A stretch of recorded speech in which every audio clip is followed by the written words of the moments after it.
Pueden tomar asiento, hermanos, aunque el hermano Sergio quiere dejarlos para una hora, pero no importa. Bien, les voy a invitar que vayamos al libro de Gálatas. Al libro de Gálatas. Hoy día el título de la enseñanza es En Cristo, hijos uno y herederos. Dice la palabra del Señor en el versículo 25 del capítulo 3. Gracias, hijo. Pero ahora que ha venido la fe, ya no estamos bajo el guía, pues todos ustedes son hijos de Dios mediante la fe en Cristo Jesús. Porque todos los que fueron bautizados en Cristo, de Cristo se han revestido. Y no hay judío ni griego, no hay esclavo ni libre, no hay hombre ni mujer, porque todos son uno en Cristo Jesús. Y si ustedes son de Cristo, entonces son descendencia de Abraham, herederos según la promesa. Amados hermanos, este párrafo que está concluyendo el argumento del apóstol Pablo ha desarrollado a lo largo de este texto, desde el comienzo del capítulo 3 más precisamente, y haciendo un pequeño recordatorio de lo que hemos visto, que los judaizantes estaban enseñando que la fe en Cristo no era suficiente, sino que los gentiles debían añadir la circuncisión y someterse a la ley para pertenecer verdaderamente al pueblo de Dios. Por lo cual Pablo responde con firmeza, porque añadir obras a la obra suficiente de nuestro Señor Jesús como fundamento de la justificación, hermanos, no perfecciona el Evangelio, sino que al contrario, destruye el Evangelio. Si la justicia viene por la ley, ¿cierto? Ya lo dijo el apóstol Pablo, Cristo murió en vano, pero si viene por la fe, todo mérito humano queda excluido. No hay mérito en nosotros, no hay ninguna cartita, nada que nosotros podamos sacar en cara a nuestro Dios para decir yo me merecía esa salvación. En los versículos previos que hemos estudiado las semanas anteriores, el apóstol Pablo explicó que la ley cumplió una función legítima. La ley no fue una segunda puerta a la salvación, pero esa función fue temporal. La ley reveló el pecado que había en nosotros, la ley encerró a todos bajo culpa y actuó como aquel pedagogos, es decir, aquel custodio que nos vigilaba y que nos disciplinaba para llegar a ser un hombre maduro, una mujer madura.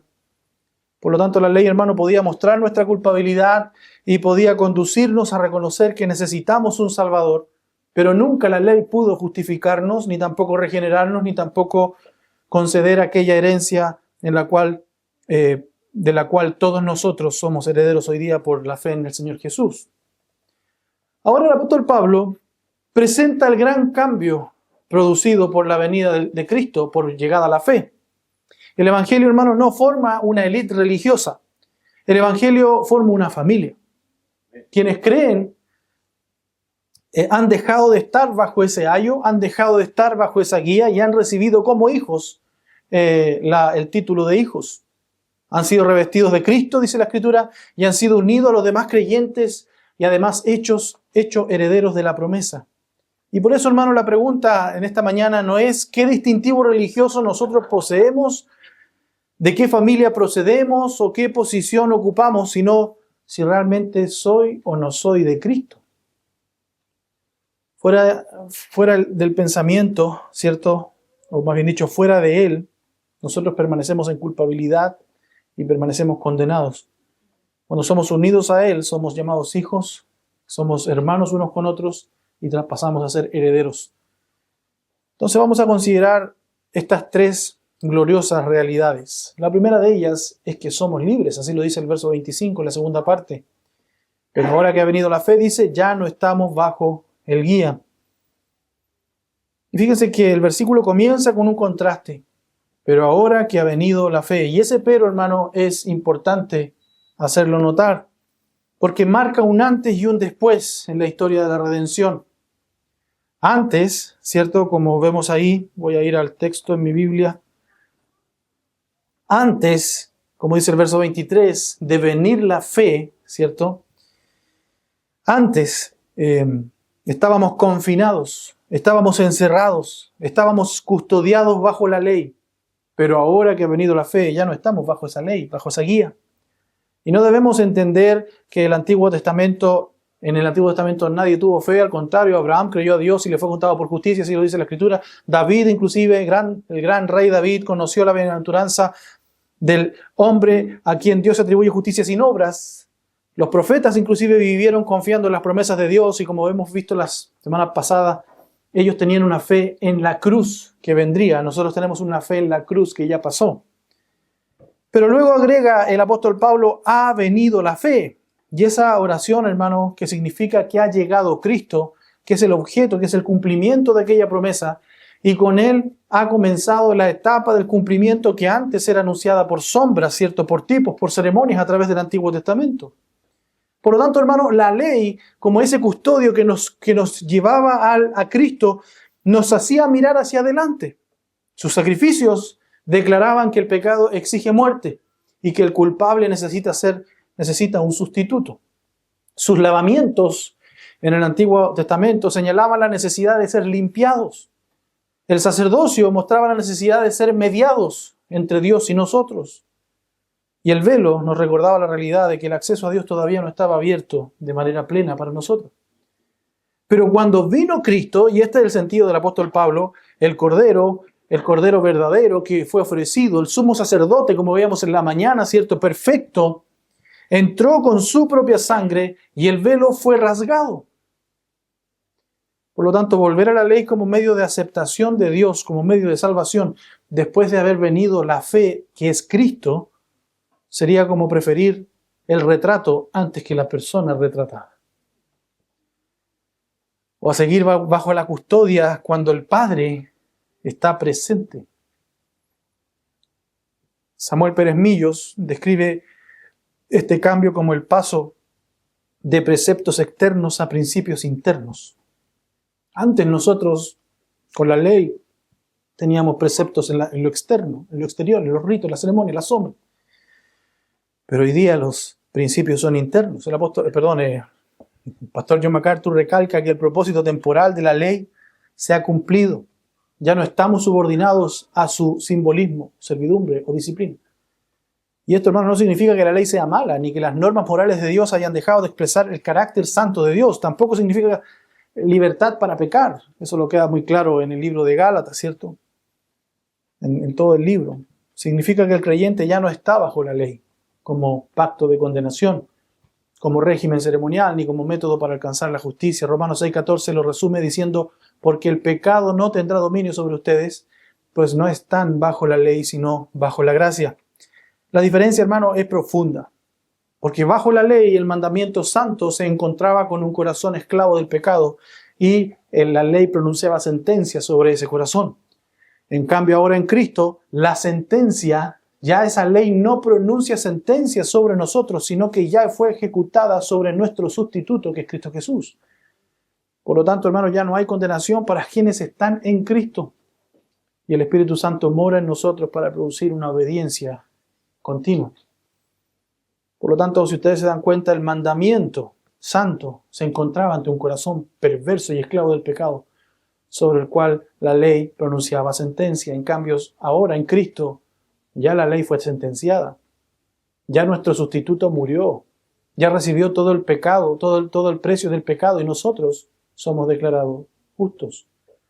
Por lo tanto, ese ayo que gobernaba desde afuera, ahora es sustituido en cierta manera por el Espíritu Santo que gobierna desde adentro. La ley nos conducía por fuera, el Espíritu Santo nos conduce por dentro.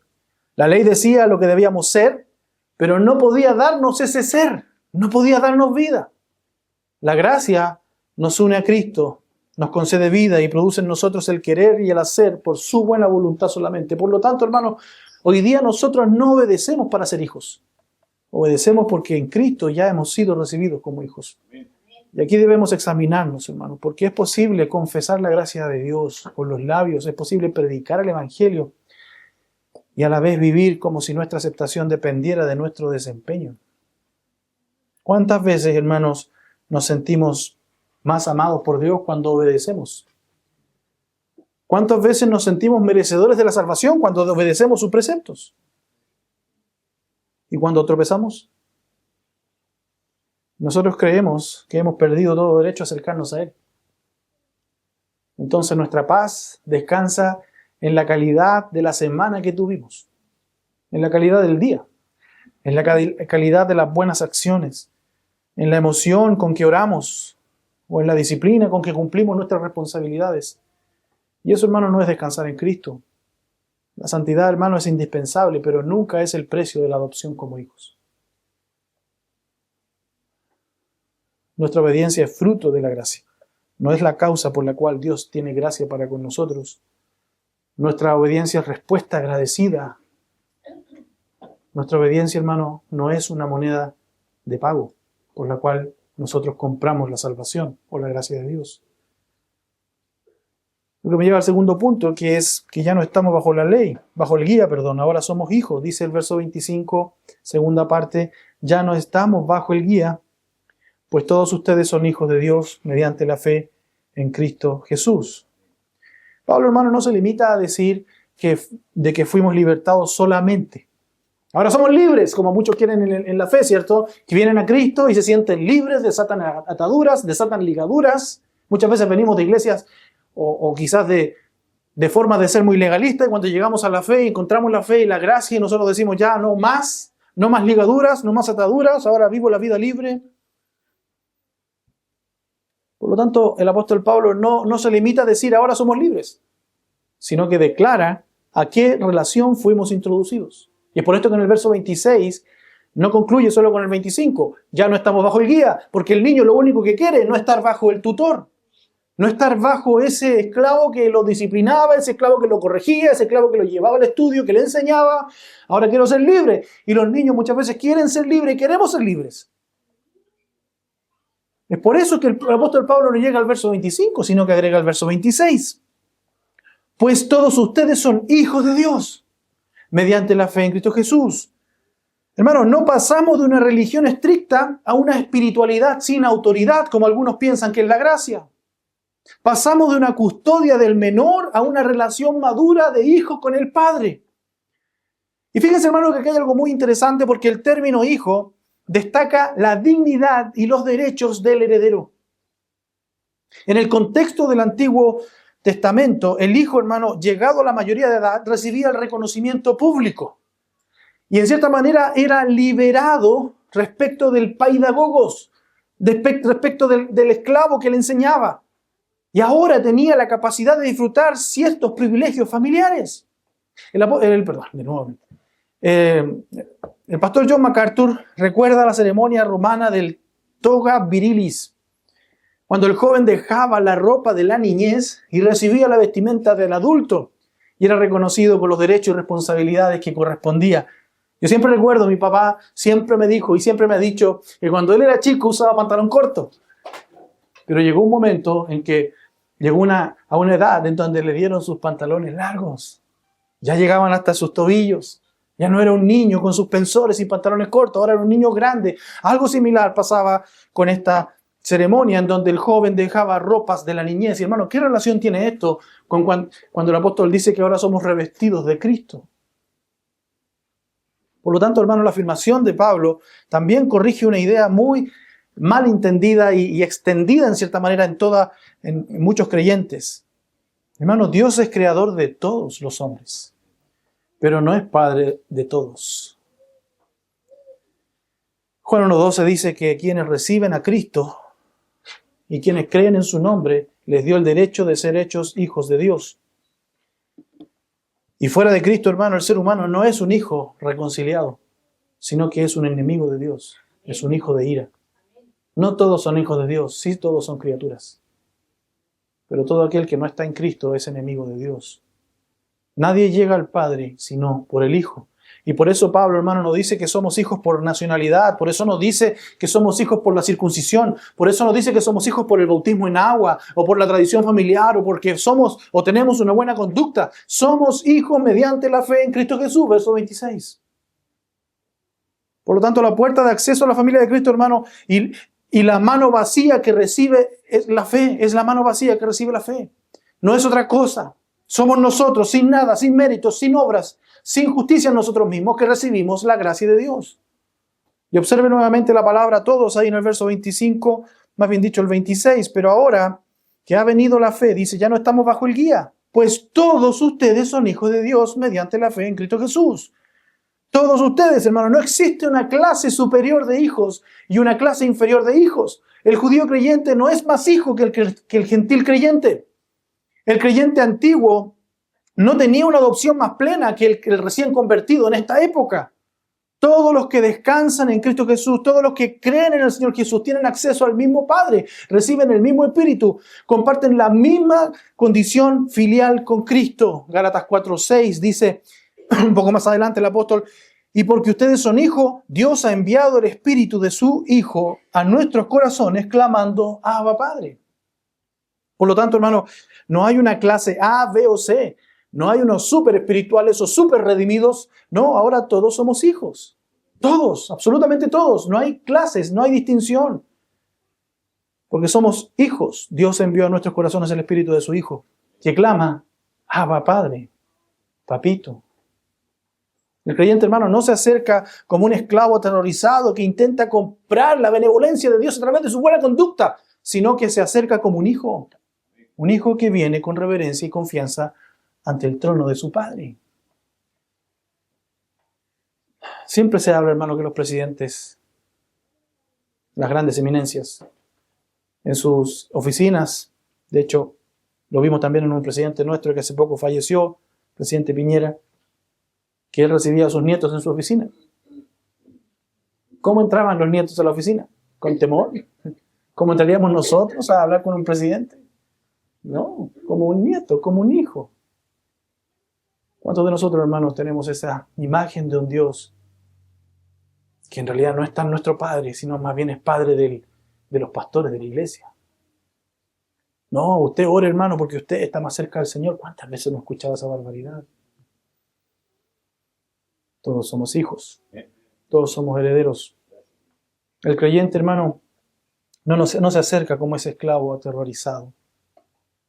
No, se acerca como un hijo, con reverencia y confianza. Debemos acercarnos confiadamente al trono de la gracia. Pero esta libertad, hermano, trae responsabilidad. El hijo, que ahora ya no está bajo el paidagogos, bajo el ayo, no usa el amor del padre como excusa para deshonrar la casa de su padre. Precisamente es porque lleva el nombre de su padre, es que desea agradar a su padre. Por lo tanto, hermano, ya no llevo mi vida como yo la quiero. Yo no pienso que ahora soy libre del paidagogos, de aquel ayo, de la ley. Ahora llevo la vida como yo quiero y bebo, bailo, fumo, hago todo lo que quiero. Total, soy libre. No. Ahora con mayor razón quieres agradar a tu padre porque eres hijo. Yo soy hijo. La gracia, hermano, no nos traslada al libertinaje, sino que nos traslada a la santidad, nacida de una nueva identidad, de un amor genuino derramado por el Espíritu Santo en nosotros y una obediencia que procede del corazón renovado por Dios. Me dijo que le llamó la atención la reverencia del culto, la vestimenta, el respeto. Yo la verdad que vengo de una iglesia muy similar a esta, lo que me hizo pensar qué cosas él pensó que ocurrían en este lugar, ya que nosotros ahora creemos en las doctrinas de la gracia. Pensó que andábamos volando por los cielos, por los techos, saltando, tumbando, que no había reverencia, que no había santidad, que teníamos vidas liberales en pecado. Muchos piensan eso. No, las doctrinas de la gracia te van a llevar al salvo, siempre salvo, ¿cierto? O sea, tú eres salvo, puedes hacer lo que quieres. No, hermano, no. El conocer a nuestro Señor, el ser llamados hijos hoy día, nos lleva a ser más dignos y querer ser más dignos de este Padre y conducirnos con más dignidad. El legalista, en cambio, obedece para obtener aceptación de Dios. El Hijo, en cambio, obedece porque ya fue aceptado por su Padre. Ya fue aceptado y comprado por Él. El legalista, hermano, mira continuamente su desempeño. En cambio, el Hijo mira a Cristo y, fortalecido por el Espíritu, aprende a parecerse a su Padre. Lo que me lleva al siguiente punto, que es bautizados en Cristo y revestidos con Cristo. Dice el verso 27, porque todos los que fueron bautizados en Cristo, de Cristo se han revestido. Pablo explica nuestra relación cercana con Cristo con dos verdades más, aparte de la verdad de que ahora somos hijos con un Padre. Y ocupa la palabra revestidos y bautizados, o más bien dicho, bautizados y revestidos. Y en este contexto, hermano, el ser bautizado, en el que Pablo no está atribuyendo poder salvador al rito del agua, al bautismo, eso contradiría todo el argumento del libro de Gálatas, que excluye cualquier obra añadida a la fe como base de la justificación, y el bautismo es una obra. El bautismo en agua, hermano, es una confesión pública, es una profesión pública y visible de la fe. Pero aquí Pablo apunta a la realidad espiritual que simboliza la obra del Espíritu Santo en el creyente que ha sido introducido en Cristo, identificando vitalmente su vida con su muerte y con su resurrección e incorporado al cuerpo de Cristo. Dice 1 Corintios 12:13, pues por un mismo espíritu todos fuimos bautizados en un solo cuerpo. Ya judíos o griegos, ya esclavos o libres, a todos se nos dio beber del mismo espíritu. Ser bautizados en Cristo, hermanos, es ser unidos a Él de tal manera que su historia redentora llega a ser nuestra historia redentora. En Romanos capítulo 6 se enseña que fuimos unidos a su muerte para que también andemos en una vida nueva. Por lo tanto, hoy día la muerte de mi Señor Jesús es mi muerte también, porque yo fui muerto con Él. Yo fui crucificado con Él en la cruz. Como dice Romanos 6:3, ¿o no saben ustedes que todos los que hemos sido bautizados en Cristo Jesús hemos sido sumergidos en Él? Hemos sido bautizados en su muerte, o sea, hemos muerto con Él. Por tanto, dice, hemos sido sepultados con Él por medio del bautismo para muerte, a fin de que como Cristo resucitó de entre los muertos, por la gloria del Padre, así también nosotros andemos en novedad de vida. Hermanos, nosotros no somos aquellos que observan la cruz cada domingo de lejos. No, sino más bien somos aquellos que estuvimos en esa cruz con Cristo crucificado, ya que el texto dice que fuimos bautizados en su muerte. Por lo tanto, hermano, al haber sido sumergidos con Él en su muerte, hoy no vemos la cruz de lejos. No vivimos una vida ajena. No vemos la vida de Cristo como algo ajeno, sino que vivimos su vida y nos santificamos en Él y por Él. Hermano, todo aquel que observa la cruz desde su vida cómodamente pecadora, pensando en su corazón engañoso que está unido a Cristo, porque de vez en cuando se hace una buena obra, o siente emoción al pensar en aquella cruz o al pensar en las verdades bíblicas y cae una lágrima de sus ojos, está tan lejos como el más muerto de los muertos. No te haces el hijo de Dios el emocionarte con un mensaje. No te haces el hijo de Dios el venir a la iglesia. Lo que te hace ser hijo de Dios es haber sido sumergido en su muerte. Y por lo tanto, haber sido hecho una nueva criatura y vivir su vida. Recuerda que Romanos 6:4 dice, por tanto, hemos sido sepultados con Él por medio del bautismo para muerte, a fin de que como Cristo resucitó de entre los muertos, por la gloria del Padre, así también nosotros andemos en novedad de vida. Por lo tanto, hermanos míos, el mismo poder que resucitó a nuestro Señor Jesucristo de la muerte, ese mismo poder te hace andar en vida nueva. Todo aquel que es unido a Cristo y a través de la fe en Él, anda en esta vida nueva. Por lo tanto, ese poder de resurrección en nuestro Señor es el mismo poder que produce una vida nueva en nosotros. ¿Cuántos de nosotros? Y espero que ninguno esta mañana en este lugar. Pero ¿cuántos que se dicen creyentes viven profesándole al mundo que Dios no tiene tanto poder? Porque en sus vidas no se ve el poder de la resurrección de Cristo. Te vuelvo a leer. A fin de que como Cristo resucitó de entre los muertos, por la gloria del Padre, así también nosotros andemos en la novedad de vida. Por lo tanto, ese poder de resurrección es el mismo poder que nos hace andar en vidas nuevas. Su muerte, hermano, paga nuestra deuda. Su resurrección garantiza nuestra vida. Y su posición delante del Padre determina nuestra posición hoy día delante del Padre. Por lo tanto, como dice Pablo a los Corintios, en 1 Corintios 6:17, pero el que se une al Señor es un espíritu con Él. Esa unión, hermano, es el centro de todos los beneficios de nuestra salvación. Somos justificados, adoptados, santificados porque estamos unidos en Cristo. Hemos sido unidos a Él.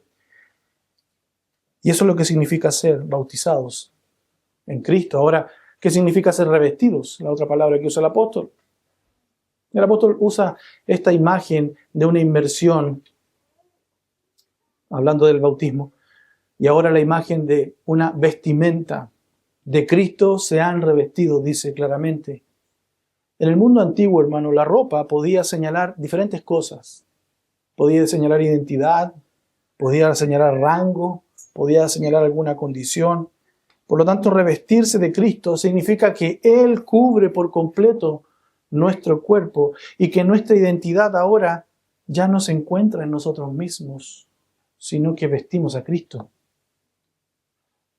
O sea, no solamente el poder de resurrección de nuestro Señor Jesús actúa en nosotros para vivir una vida nueva y mostrar el carácter de Cristo a través de lo que nosotros hacemos, decimos y decidimos en nuestra vida, sino también nuestra apariencia ante los demás son las vestimentas de nuestro Señor Jesús.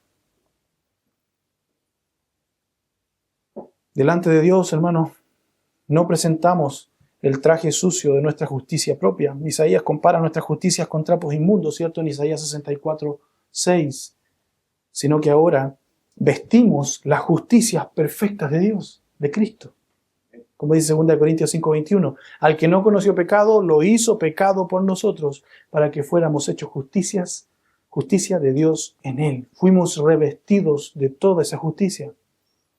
Pero la vestidura, hermano, no solo habla de nuestra posición delante de Dios, también debe hacerse visible delante del mundo.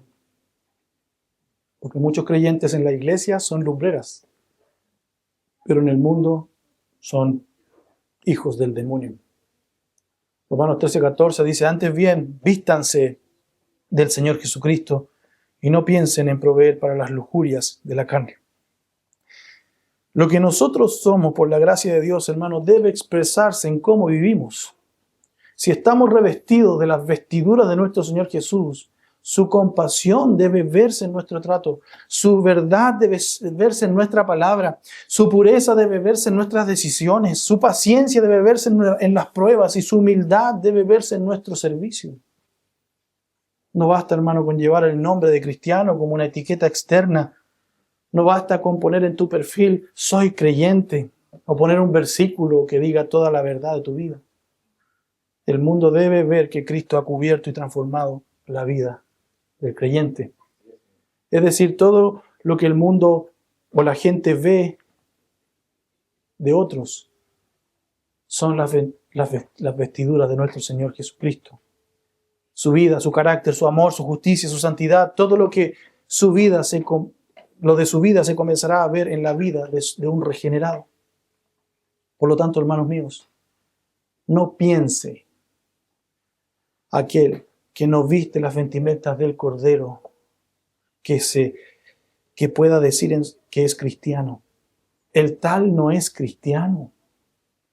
Es un impío que ha sido moralizado, pero no regenerado.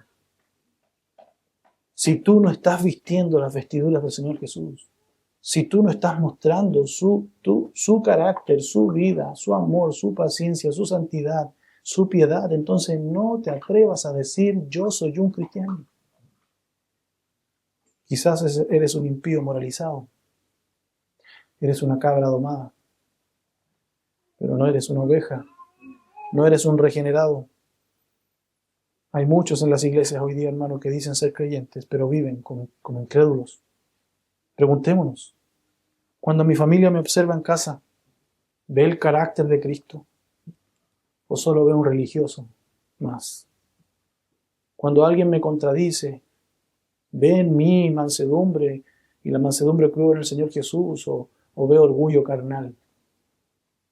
Cuando sirvo a la iglesia, ¿busco la gloria de mi Señor o busco el reconocimiento personal? Estar revestido de Cristo, hermano, no significa ser impecable en el presente, hoy día ser sin pecado, pero sí significa tener una nueva dirección de vida. Nosotros vamos a tropezar, los creyentes tropiezan, pero luego de tropezar confiesan su pecado y continúan siendo transformados. Ya no podemos sentirnos cómodos vistiendo nuevamente las obras de las tinieblas. Cristo no es un accesorio, hermano, en nuestra vida. No es una una prenda que nosotros elegimos un día para vestir y para mostrar a los demás, sino más bien es nuestra vida y nuestra vestidura. Todos los días vestimos a nuestro Señor Jesús. Pero esta vida, hermano, que es nueva, que se refleja en la relación de un hijo que teme al Padre y que vive como para el Padre Celestial, y que se muestra a través de vestir la vestidura de nuestro Señor Jesús, no solo cambia el corazón, y este corazón con Dios, sino que además cambia la forma en que nos relacionamos con los demás. Y esto me lleva al punto número 2 de esta mañana, que no hay élites espirituales. Hoy hay unidad con otros creyentes. Por eso el verso 28, el apóstol Pablo continúa en la lectura: no hay judío ni griego, no hay esclavo ni libre, no hay hombre ni mujer, porque todos son uno en Cristo Jesús. La unión vertical con Cristo produce inevitablemente, hermanos, una unión horizontal con su pueblo. Aquel que está unido al Padre está unido al pueblo. Aquel que no está unido al pueblo no está unido al Padre. No piense tal que está unido al Padre. Por eso que el apóstol dice: ya no hay judío ni griego, ya no hay esclavo ni libre, no hay hombre ni mujer. Pablo menciona estas tres grandes líneas de separación en su mundo, que era el origen étnico, que era el origen religioso y que era la condición sexual o social. Y no asegura que estas realidades creadas sociales hayan dejado de existir, pueden seguir existiendo. Después de convertirse, un judío sigue siendo judío, ¿no? Después de convertirse, un gentil sigue siendo gentil. Después de convertirse, un esclavo sigue siendo esclavo, no queda automáticamente libre por la ley romana. Los hombres y mujeres siguen siendo hombres y mujeres, no pierden su identidad. Lo que Pablo habla es del rango, del acceso, del valor, de la dignidad, del privilegio espiritual delante de Dios. Hermano, ninguna de estas diferencias te concede ventaja para ser justificado delante de Dios, ni produce una categoría superior de creyentes en el cuerpo de Cristo. Por lo tanto, hermano, antes habían barreras, diferencias, habían privilegios. Habían diferencias por nacionalidad, como dice ahí, judío y griego. Y la primera barrera de separación, como ya lo sabemos, hermano, era el judío del griego, el judío del gentil. Israel había recibido grandes privilegios, hermano. Ellos habían recibido los pactos, habían recibido el culto, habían recibido las promesas, habían recibido la línea mesiánica, ¿cierto? Los privilegios debían a ellos conducirlos a ser agradecidos y dar testimonio. Pero el corazón pecador de los judíos, hermanos, los convirtió muchas veces en una razón de ser orgullosos porque eran un Israel, porque eran un judío. Algunos judíos, hermanos, se referían inclusive despectivamente a los gentiles como perros y los consideraban alejados de las promesas de Dios. Y sin ir más allá, hermanos, por esto que esta carta está escrita, porque los judíos enseñaban que los gentiles debían hacer prosélitos, debían circuncidarse para ser salvos. Incluso el templo de Jerusalén, hermano, hacía visible la separación mediante el límite que impedía a los gentiles avanzar hacia los atrios, reservados solo para el pueblo de Israel. ¿Y qué es lo que hizo Cristo? Cristo derribó esa pared.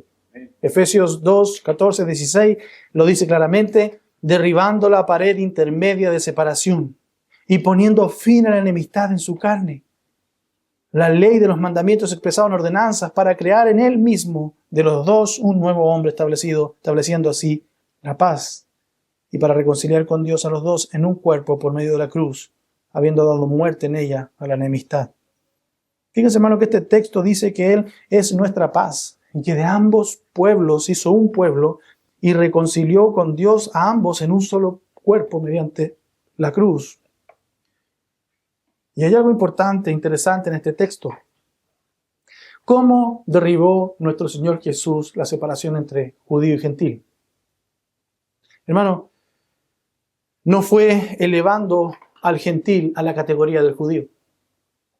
Tampoco fue bajando o rebajando al judío a la categoría del gentil, sino que fue poner ambos a los pies de la misma cruz y haciendo un nuevo pueblo, una nueva nación.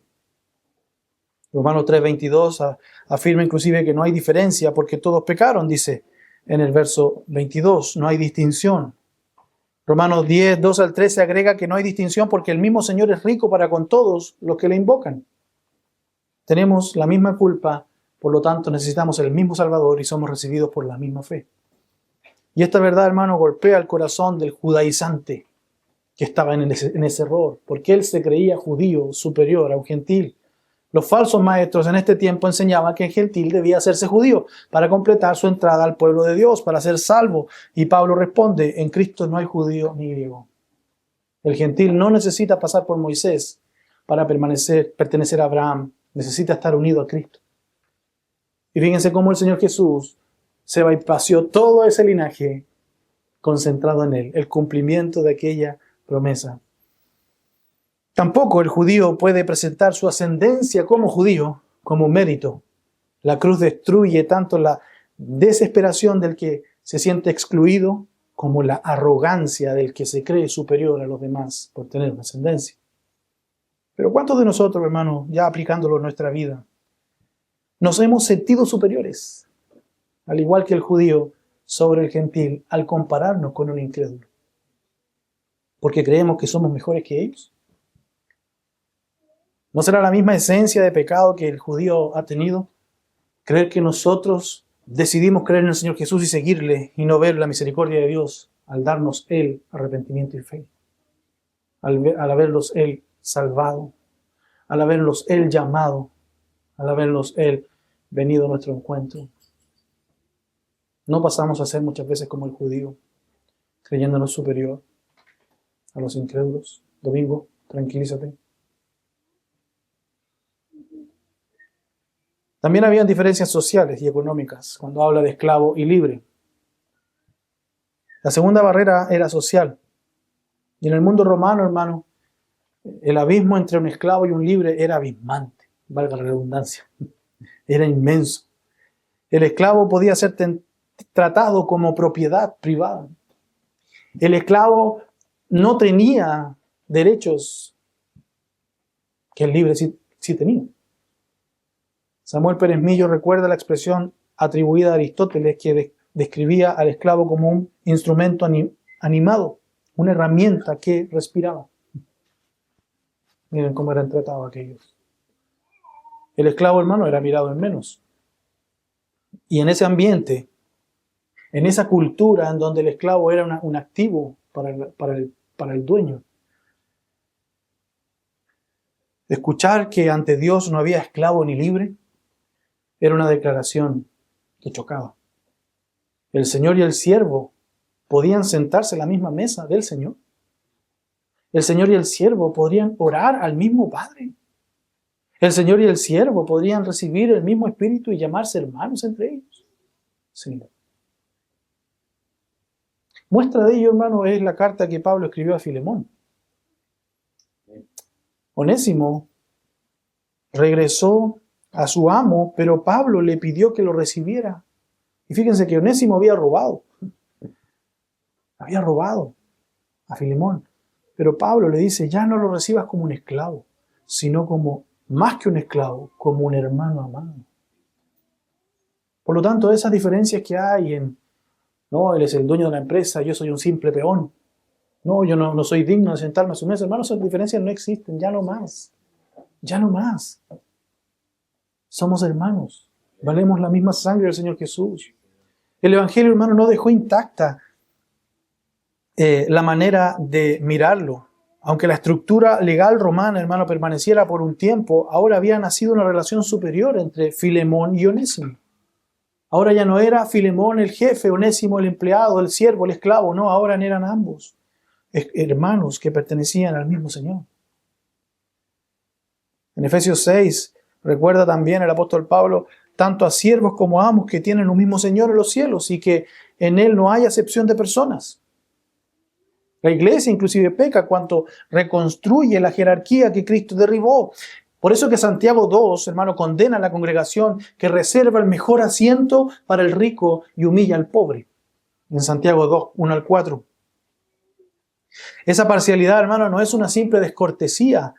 Es juzgar con malos pensamientos y negar en la práctica la fe en nuestro glorioso Señor Jesucristo. Hermano, en la iglesia no debe pesar más el apellido de una persona. En la iglesia no debe pesar más la profesión. En la iglesia no debe pesar más el sueldo de alguien, la educación de alguien, el barrio de alguien, la influencia que tenga ese hermano. El hermano que limpia el local de la iglesia y el hermano que predica desde el púlpito fueron comprados por la misma sangre del mismo Señor, del mismo Cordero. Sus funciones pueden ser diferentes, pero su dignidad delante de Dios es idéntica. No hay castas, no hay especiales, no hay más santos, no hay más salvos. Pero también habían diferencias por el sexo, hombres y mujeres. Por esto que el apóstol Pablo muestra aquí la tercera barrera que hacía división entre la iglesia. Y era la diferencia entre hombre y mujer. En gran parte del mundo antiguo, hermano, la mujer ocupaba una posición social que era subordinada, como un poquito más quizás que el esclavo. Y con frecuencia era considerada una persona de menor valor. Frente a esa cultura, el Evangelio, ¿qué es lo que dijo? Que los hombres y las mujeres reciben por igual la salvación, la adopción, el espíritu, la herencia. Primera de Pedro 3:7 llama a la esposa creyentes. Dice, ustedes maridos igualmente convivan de manera compasiva con sus mujeres como un vaso más frágil, puesto que es mujer, dándole honor por ser, escuche bien, heredera como ustedes de la gracia de la vida, para que sus oraciones no sean estorbadas.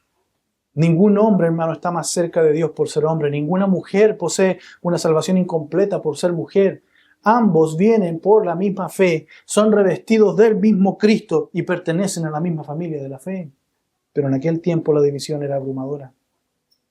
Debemos mantener, hermano, la afirmación del apóstol dentro de su propósito. El texto está enseñando igualdad espiritual y excluye la superioridad, la discriminación o el privilegio salvífico basado en el sexo. Pero ojo, el texto no enseña que Dios haya borrado la diferencia creada entre hombre y mujer. Porque algunos pueden usar este texto para decir, ahora somos iguales, ahora los mismos derechos. Ahora tú trabajas, yo trabajo y ambos trabajamos. No, eso no lo está diciendo el texto. Lo que está hablando el texto es que el hombre y la mujer ante Dios, en términos de salvación, son iguales. Ni responde también por sí solo todas las preguntas sobre las funciones del hogar en la congregación. Muchas mujeres pueden usar este texto para decir, tú no me mandas ahora, somos iguales, no hay varón ni hembra, hombre ni mujer. No, eso no está diciendo el apóstol, eso no lo está diciendo el texto. No tuerzas la escritura para tu propia perdición. El texto está hablando de salvación. Estos temas, hermanos, deben estudiarse en los textos que tratan directamente el tema, como son Efesios capítulo 5, como son 1 Timoteo capítulo 2, capítulo 3, como son Tito 1. Por lo tanto, una interpretación fiel de la Escritura, una hermenéutica fiel, hermano, no obliga a un versículo a resolver una controversia distinta al que el autor está enfrentando en ese versículo. Aquí Pablo está destruyendo la pretensión judaizante de que ciertas personas tienen una posición superior para recibir la justificación y la herencia. No, Señor. Pero hoy todos somos uno en Cristo Jesús. Como termina el verso 28 del capítulo 3 de Gálatas, porque todos son uno en Cristo Jesús. La razón de esta igualdad, hermanos, se encuentra al final de este versículo, en donde Pablo no dice simplemente que debemos intentar sentirnos unidos. Declara que en Cristo ya somos unidos. Y esto siempre me ha llamado la atención de la Escritura, hermano. Nunca la Escritura nos ha llamado a producir unidad. Lo que nos llama la Escritura es a cuidar la unidad. El verbo está en presente. Dice son. La unidad de la iglesia, hermano, es primero una realidad creada por Dios. Y en segundo lugar es una responsabilidad que debemos nosotros guardar. Efesios 4, hermano, no manda a fabricar la unidad familiar o espiritual, sino a ser diligentes en conservar el vínculo de la paz. Pero si hay alguien que quiera seguir el mundo y no quiere seguir a Cristo, hermano, yo me voy a dividir de él. Yo no voy a caminar con él. Efesios 4, 3 al 6 dice, esforzándose por preservar la unidad del espíritu en el vínculo de la paz. Hay un solo cuerpo y un solo espíritu, así como también ustedes fueron llamados en una misma esperanza de su vocación. Un solo Señor, una sola fe, un solo bautismo, un solo Dios y Padre de todos, que está sobre todos, por todos y en todos. Hermano, esta unidad no consiste en que todos tengan la misma personalidad, no consiste en que todos tengan la misma cultura, no consiste en que todos tengan la misma experiencia, no consiste en que todos tengan la misma madurez o función en una iglesia. Esta unidad es del Espíritu. En 1 Corintios 12 se enseña que un cuerpo posee muchos miembros y que hay diversidad de dones, son diferentes. Pero la obra del Espíritu Santo es el mismo. El ojo no puede decir a la mano, no te necesito. Tampoco un miembro debe pensar que no pertenece a la iglesia porque no cumple la función. Sino ser uno no significa uniformidad, eso es lo que quiero decir, sino pertenencia común a Cristo. Dependencia mutua. No puedo decir que no necesito el cuerpo. Yo necesito mi cuerpo, necesito a la iglesia. Debo perseverar con la iglesia. Somos uno. Debemos servir de manera coordinada bajo la misma cabeza que nuestro Señor Jesús. No hay una parte autónoma ni una parte prescindible del cuerpo. No existen cuerpos anexos a la iglesia de Cristo, no. Por eso, hermanos, las divisiones orgullosas lo que hacen es contradecir la identidad de la iglesia, del creyente. Los corintios, y gracias y gloria a Dios que vamos a tomar la cena un ratito más, los corintios se reunían para la cena del Señor, pero los ricos comían antes y avergonzaban a quienes no tenían nada. Y Pablo les dice, cuando actúan así, no disciernen el cuerpo de Cristo. Por lo tanto, hermanos, ¿cómo podemos anunciar mediante un solo pan que somos un cuerpo y al mismo tiempo despreciar, marginar y herir a los hermanos? No se puede. La mesa del Señor, hermano, lo que proclama es esta unidad, que todos dependemos del mismo sacrificio y que ninguno trae una justicia superior. Ahora, usted puede decir, pastor, pero ¿por qué no somos tolerantes con aquellos que no están acá? Bueno, la unidad, hermano, tampoco exige tolerar el pecado o el error doctrinal o esconder el pecado. Pablo mismo confronta a estos judaizantes que eran hermanos de la iglesia. Recuerde que la carta está escrita a estos que estaban metidos en la iglesia, que estos hermanos en Galacia los consideraban creyentes, hermanos cristianos, que estaban entre ellos, pero enseñando doctrina mala. Por lo tanto, hermano, el mismo Pablo confronta a estos judaizantes y ordena restaurar con mansedumbre al que cae. Gálatas capítulo 6. Pero la verdadera unidad está en Cristo Jesús. Por lo tanto, se sostiene en su palabra, se sostiene en su verdad y se sostiene en su santidad. Cualquiera que no quiera perseverar en su palabra, su verdad y su santidad, hermano, entonces no puede tener comunión con nosotros. O no puede tener comunión conmigo. Pero muchas de nuestras divisiones, hermanos, no nacen de una defensa legítima del Evangelio, sino de preferencias personales. No nacen de una defensa legítima del Evangelio, sino de heridas que no se han tratado, de competencias sospechosas, de deseo, de reconocimiento muchas veces, de egolatría. A veces levantamos muros por celos musicales inclusive, por celos de grupos etarios, por procedencias, por niveles de educación, por afinidades personales, y luego buscamos un lenguaje espiritual para justificar ese pecado orgulloso. Hermanos, si Cristo recibió a alguien, debemos aprender a recibir. Si el Padre lo hizo su Hijo, no podemos tratarlo como un intruso. Si el Espíritu lo colocó en el cuerpo, no podemos considerarlo innecesario en el cuerpo. Y esto exige, hermano, acciones concretas. Debemos escuchar antes de juzgar. Debemos honrar al hermano que siempre pasa inadvertido, por ejemplo. Debemos rechazar las bromas que hieren. Debemos rechazar los comentarios despectivos. Debemos compartir las cargas cuando hay un hermano que está sufriendo o llevando una carga pesada. Debemos perdonar como fuimos perdonados. Debemos buscar la reconciliación antes de venir a la mesa del Señor. La unidad, hermano, no es una idea sentimental, un concepto etéreo. Es la forma visible que toma el Evangelio en una congregación. Lo que me lleva al tercer punto esta mañana. Ya caemos en el versículo 29. Somos herederos de la promesa y descendientes de Abraham, porque somos de Cristo. El apóstol Pablo concluye diciendo, y si ustedes son de Cristo, entonces son descendencia de Abraham, herederos según la promesa. La condición es sencilla, hermano, y es absoluta. Ser de Cristo. Ustedes son de Cristo. No dice si se circuncidan, son herederos. No dice si adoptan ciertas ceremonias del pueblo de Israel, son herederos. O si alcanzan un nivel especial de desempeño espiritual, son herederos. Los judaizantes ofrecían ese camino y era un camino largo.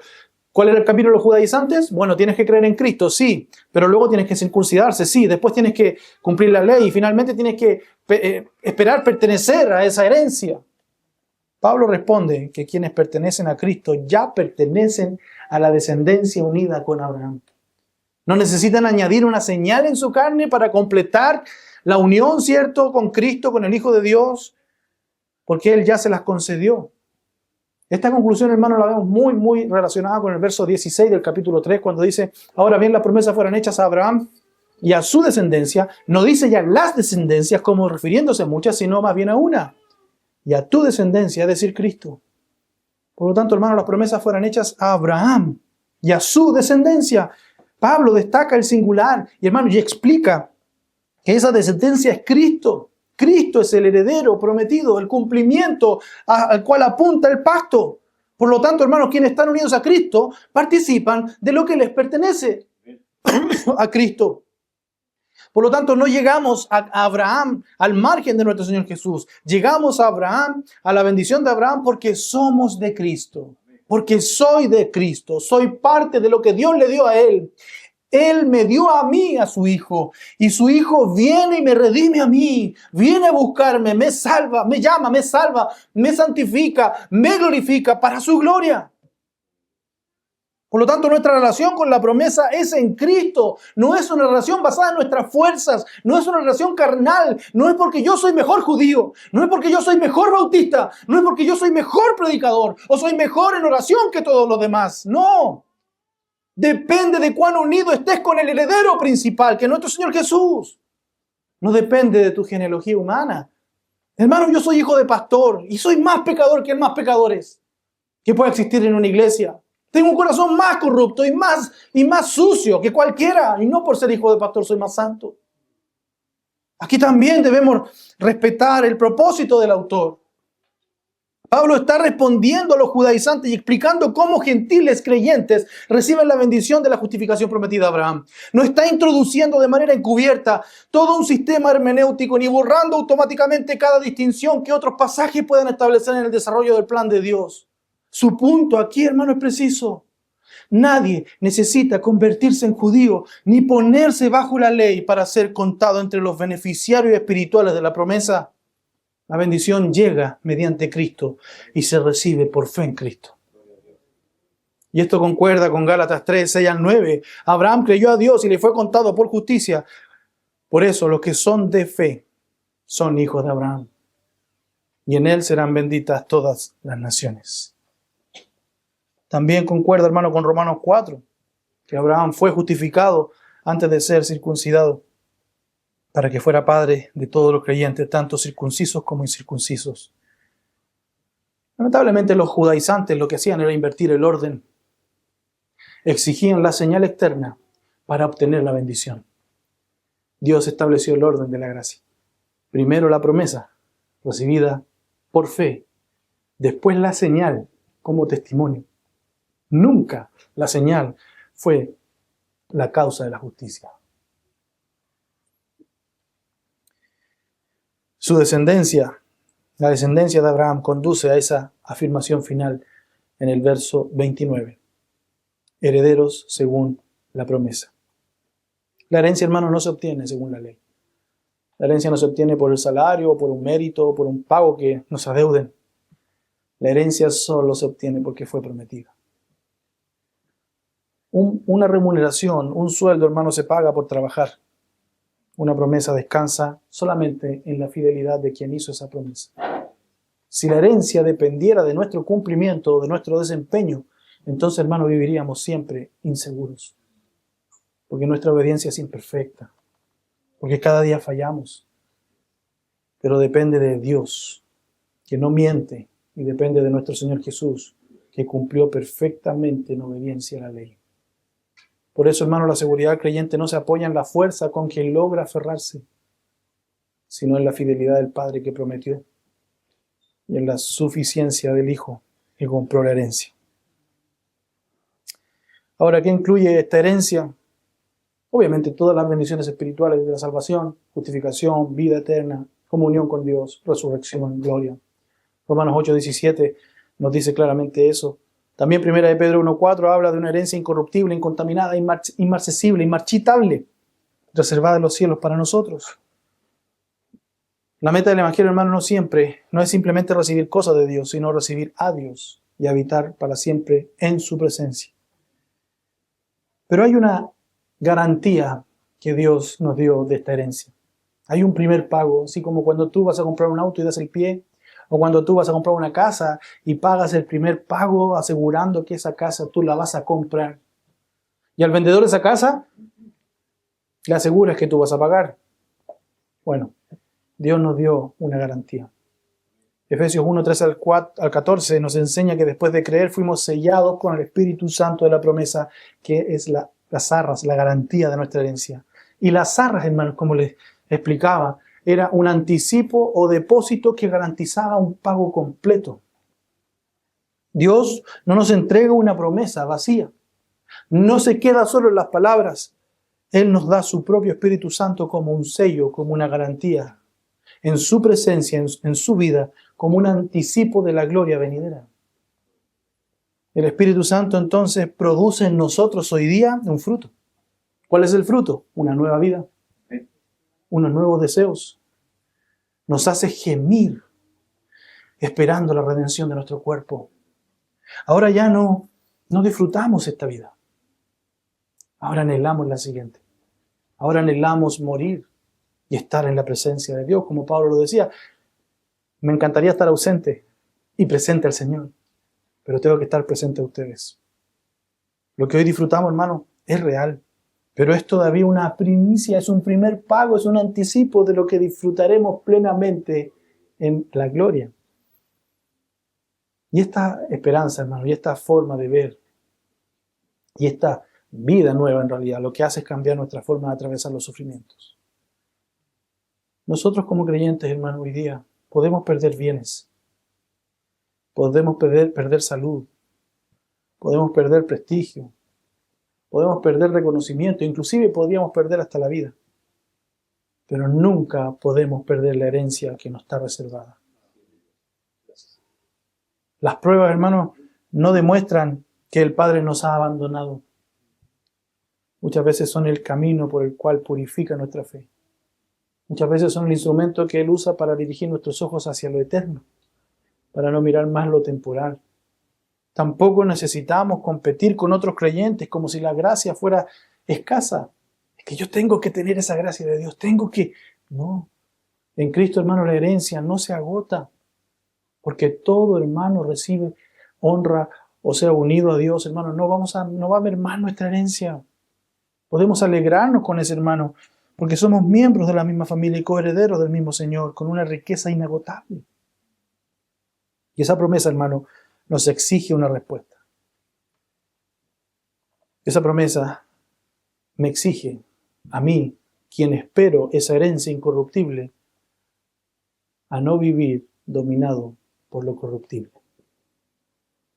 ¿Cuántos de nosotros estamos bien cuando tenemos dinero y estamos mal cuando nos falta el dinero? ¿Cuántos de nosotros estamos bien cuando tenemos pega, como decimos? Pero cuando perdemos la pega, se nos va todo el gozo. Hermano, quien será recibido en la casa del Padre no puede hacer del mundo su hogar definitivo. Quien heredará con Cristo lo espiritual y lo eterno no necesita vender su conciencia por aceptación, dinero, por comodidad. Nuestra conducta, hermano, no compra la herencia, pero sí nuestra conducta revela y muestra a los demás dónde está orientado nuestro corazón. Por lo tanto, el hijo, que ya no está bajo el custodio del ayo, aprende a vivir de una manera digna para su familia a la que pertenece. ¿Cuántas veces, hermano, nuestros padres nos dijeron: hijo, no te puedo encargar esto porque eres un niño? Sigues siendo un niño, no te comportas de manera digna. No obedeces, no te esfuerzas, no eres responsable. Hermanos, dejemos lo que era de niño y comencemos a vivir como hijos del Padre. Dios no te va a amar más porque seas más santo. Dios ya te amó suficiente. Volvamos a la pregunta que domina este texto. ¿Soy de Cristo realmente? Pablo no deja espacio para una confianza que sea dividida. No basta, hermano, con mirar a Jesús de lejos, mirar su cruz. No basta con venir frecuentemente a la iglesia. No basta con manejarse en el vocabulario bíblico o saber cómo hacer un rito. Debemos abandonar toda nuestra esperanza en nuestra propia justicia y descansar en la justicia de nuestro Señor Jesús. La ley, hermano, como ya hemos visto, ya cumplió su tarea. Cuando expuso nuestro pecado, cuando cerró toda salida humana, cuando nos condujo al Salvador y nos mostró a Cristo, no permanezcamos abrazados a ese custodio como si pudiera darnos vida el día de hoy. Vayamos y corramos a Cristo, quien llevó la maldición, quien cumplió toda justicia y quien resucitó para salvar por completo a quienes creen en Él. Pero si usted aún no ha creído en el Señor Jesús, hoy el Evangelio le está anunciando que la entrada a la familia de Dios no se compra, ni tampoco se hereda por sangre. Se recibe solo por fe en Cristo Jesús. Reconozca su culpa. Deje de presentar sus obras como mérito. Deje de confiar en usted mismo y empiece a confiar en Dios, el Hijo de Dios, en quien murió por sus pecados. En Él puede pasar de ser condenado por Dios a justificado por su Hijo. De extraño a hijo. De pobre espiritual a heredero, según la promesa. Y si nosotros somos creyentes, hermanos, recordemos quiénes somos. Ya no estamos bajo ese ayo, ya no estamos bajo la ley, como si todavía debiéramos ganar el favor de Dios. Somos hijos de Dios mediante la fe. No estamos vestidos con nuestra justicia, ahora vestimos la justicia de nuestro Señor Jesús. Y debemos mostrar con nuestra conducta esa vida nueva. No pertenecemos a una élite espiritual. Somos uno con todos aquellos quienes creen en el Señor Jesús y quienes compró nuestro Señor Jesús. No avanzamos hacia un futuro incierto. Somos herederos según la promesa que Dios mismo garantiza. Por lo tanto, hermanos, vivamos como hijos. No vivamos como esclavos, como personas revestidas de Cristo y no revestidas de orgullo. Como un solo cuerpo y no como partidos rivales. Como herederos de lo eterno y no como hombres dominados por lo temporal. No nos dejemos guiar por las cosas de este mundo. Hermano, la vida del hombre no consiste en la abundancia de bienes que posee. La ley señaló nuestra necesidad, pero Cristo satisfizo nuestra necesidad. La fe nos une a Él. Unidos a Él, hermano, pasamos a ser hijos del Padre y su pueblo y su promesa. Y finalmente, hermano, todo es por gracia. Todo se recibe por fe. Y toda la gloria pertenece a nuestro Señor Jesús. Oramos. Padre amado.